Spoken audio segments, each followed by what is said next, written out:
Hello, my name is Jennifer Barney and I'll be presenting my H&P for the Adult and Critical Care 2 class. I am presenting this H&P on a 63-year-old Hispanic male with a past medical history of congestive heart failure, hypertension, hyperlipidemia, end-stage renal disease, dialysis dependent, peripheral vascular disease, and chronic anemia who presented with left-hand pain. The patient was brought in from a nursing facility with reports of intractable left-hand pain. He reports the pain as throbbing and shooting that occurs off and on throughout the day. He states that the pain started about 2 months ago. He reports multiple AV fistula surgeries to his left upper extremity, with the last one being about 3 months ago. His surgeon is Dr. Diaz-Luna. The patient denies any alleviating or precipitating factors. He denies any chest pain, palpitations, or shortness of breath, and he denied any rash or fever. He does report some left hand numbness, and he also reports having trouble with that left AV fistula for dialysis. Past medical history includes the CHF with his last echo in the last 6 months showing an EF of 20%. He had an MI back in 2017. He does have hypertension, hyperlipidemia, end-stage renal disease, hemodialysis dependent, and peripheral vascular disease, along with anemia of chronic disease. Surgical history includes a right AKA, a left TMA, and the left AV fistula. Patient denies having any drug allergies. His medications include glyburide 2.5, 1 POQ daily, baby aspirin every day, Lipitor 20 milligrams at night, amlodipine 5 milligrams every day, lisinopril 5 milligrams Q daily, and alinagliptin 5 milligrams POQ daily. The patient does live in a nursing home. He is divorced and has 3 children. He does not smoke or drink. Family history is positive for diabetes on both of his parents' side. The review systems was pretty negative. The patient denied any fever, chills, no lymphadenopathy or fatigue. He denied any vision changes, no weight changes, or polyuria, polydipsia, or polyphagia. No chest pain or palpitations or edema. Denied any shortness of breath, dyspnea on exertion, any cough. He denied any nausea or vomiting. No changes in his urination. He states that he still does urinate. He denied any swelling or pain other than the left hand pain. Denied any dizziness, paresthesias, but he was reporting the left hand weakness and numbness. On physical exam, the patient's blood pressure was 138/80. His heart rate is 72. O2 was 98% on room air. He was breathing 14 times a minute, and he weighs 94 kilograms. Physical exam, the patient was a well-developed, well-nourished Hispanic male who appears older than stated age, but in no acute distress. Eyes were clear, nares were patent, throat was non-injected. TMs were non-injected, no bulging with good light reflex. No lymphadenopathy or masses. Carotid pulses were good without bruise. Chest expansion was symmetric, cleared auscultation. No murmurs, rubs, or gallops. Normal rhythm. Cardiac-wise, his abdomen was soft and non-tender, with bowel sounds in all 4 quadrants. He had a left AKA. Temperature was warm to his stump. The left popliteal and right peripheral pulses were were bilaterally about 2+. His left hand was cool to touch. There was no swelling, and he did have positive radial pulses bilaterally. Skin was good, pink and tan in color, no rashes. His gait was not tested as the patient was using a wheelchair. He did have reduced range of motion in all of his extremities. He was alert and oriented, and his cranial nerves were grossly intact. Lab-wise, the patient's BUN was 69, creatinine 9.2, glucose 49, calcium 8.3, and troponins were negative. Hemoglobin was 10.2 and hematocrit 31.0 with MCV 96.3, and his FOS was 5.3. They did do an EKG down in the ER, which was sinus rhythm without any specific ST changes.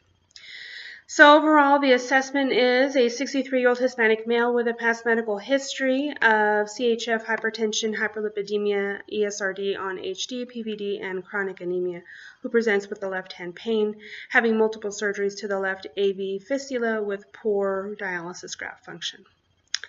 Our top diagnosis was left-hand pain and trying to figure out where that was coming from, and we'll get to our plan in a second. He also had a malfunctioning dialysis graft. He is end-stage renal disease, hemodialysis dependent. History of CHF with an EF of 20%, CAD with a history of MI in 2017. He does have hypertension, hyperlipidemia, end-stage renal disease, peripheral vascular disease with multiple amputations, anemia of chronic disease, and hypoglycemia with that blood glucose of 49. Our plan is to obtain an ultrasound of the affected extremity to rule out any kind of thrombosis. We also want to consult the vascular surgeon who recently operated on the patient so he could come to the facility and evaluate that AV fistula, and consult, I have a fly in here. Consult nephrology for HD management, admit the patient to the renal floor, keep him NPO for a possible procedure. I imagine this patient's going to need a temporary dialysis catheter to keep up his dialysis, and that AV fistula may not get fixed right away. Chest x-ray for 2 reasons: to check out if the patient's overloaded. Physical exam was very negative, but some of these dialysis patients, you can see volume status on the chest x-ray. We wanted to also give this patient a little bit of glucose for that 49 blood sugar, and then recheck his sugar level in about 30 minutes since he's going to be NPO. Check a BNP. Although in renal patients or renal failure patients the BNP is generally elevated, it would kind of give us a good idea on volume status, and maybe we can look back at old records and see what his baseline is. Resume all his other home medications as appropriate. And then maybe get him some consults for physical therapy and occupational therapy, pain control to that affected extremity.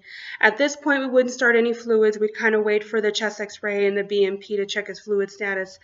He did not look overloaded. He didn't appear edematous. There was no indication for us to start him on fluids at this time. And then a workup for anemia. Anemia, chronic disease, likely, but it wouldn't hurt to check a B12 folate and some iron studies. And then, of course, if nephrology felt or deemed appropriate, we can start on erythropoietin stimulating agents. Some of the differentials. The first top very important differential would be to rule out an MI in this patient. He does have comorbidities of hypertension, diabetes, an MI in the past, CAD. I don't see that he's on anything cardiac-wise, such as, other than the baby aspirin. So kind of looking back and seeing if maybe his doctors have ever given him anything like a Plavix, or, he's not even on a beta blocker. So maybe just would need to do a little bit more research into that. But his troponins were negative and his EKG was negative on arrival, which are all good things. But ruling out an MI in this patient is very important. The ultrasound will help us determine whether or not there's a DVT. The DVT could be anywhere in the circulation on the left upper extremity. However, one of the complications of AV fistula is a thrombosed fistula. So the ultrasound will really help, and then hopefully the patient can have a graft evaluation by the surgeon at some point during his admission. The other differential that my preceptor and I were definitely considering would be Steele syndrome, and that's when the AV graft causes decreased perfusion distal to the fistula, and that distal extremity is secondary to shunting of the blood to the graft. It's also called dialysis access associated Steele syndrome, or DAS. It can occur in up to 20% of patients who have upper extremity grafts, and the severity of symptoms really depend on the patient's history, and it can be worse in patients with a history of stenosis or like stenosed veins, patients with diabetes, neuropathy, stuff like that. So this patient is an ideal candidate for Steele syndrome, and this is most likely what's going on, but other things of course need to be ruled out. So this was my super interesting renal patient who presented with left-hand pain, admitted to the medical renal floor. We were optimizing some pain control on him while the rest of the plan kind of comes into place. In regards to references, I looked up to date with AV graft for hemodialysis and its complications by Wu. I appreciate your time. Again, this is Jennifer Barney. I thank you so much. Have a good day.